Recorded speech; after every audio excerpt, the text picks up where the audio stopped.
बेटी की मर्जी से शादी, किस्मत का खेल। एक साधु अपनी पत्नी के साथ नदी के तट पर रहता था। उन दोनों की कोई संतान नहीं थी।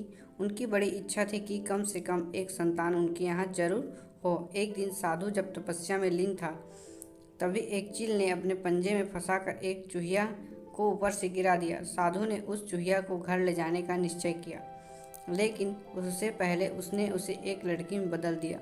उस लड़की को देखकर साधु की पत्नी ने पूछा, कौन है ये, इसे कहाँ से लाए हो? साधु की पत्नी पूरी बात बताई।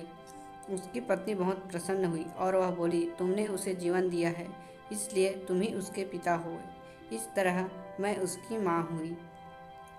हमारे यहाँ कोई संतान नहीं है, इसलिए भगवान ने इसे हमारे पास भेजा है।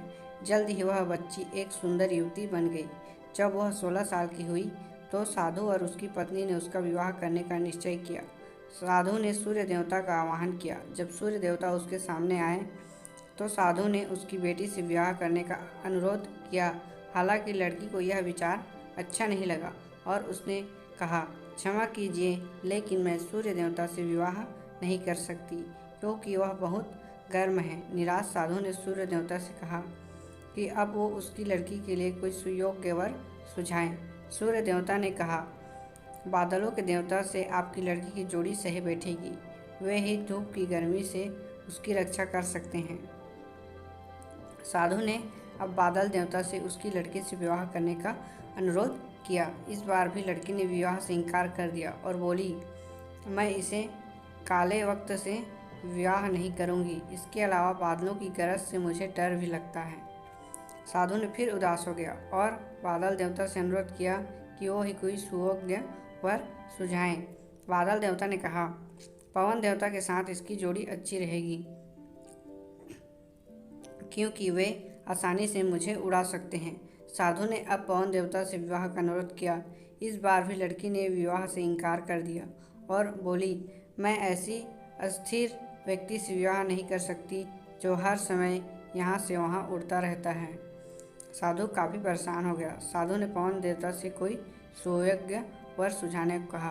पवन देव ने जवाब दिया, पर्वतों के राजा बहुत मजबूत और स्थिर हैं। वे बहती हुई हवा को भी आसानी से रोक देते हैं।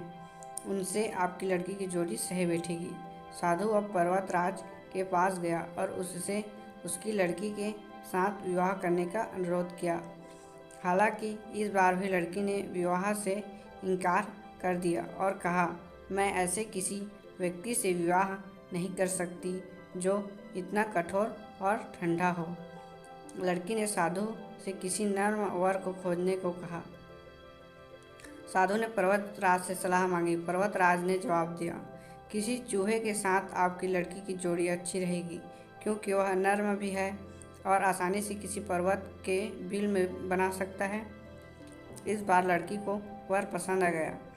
साधु काफ़ी हैरान हुआ और बोला, भाग्य का खेल कितना निराला है। तुम मेरे पास एक चूहिया के रूप में आई थी और मैंने ही तुम्हें लड़की का रूप दिया था, लेकिन रूप में जन्म से के कारण तुम्हारे भाग्य में चूहे से ही विवाह करना लिखा था और वही हुआ।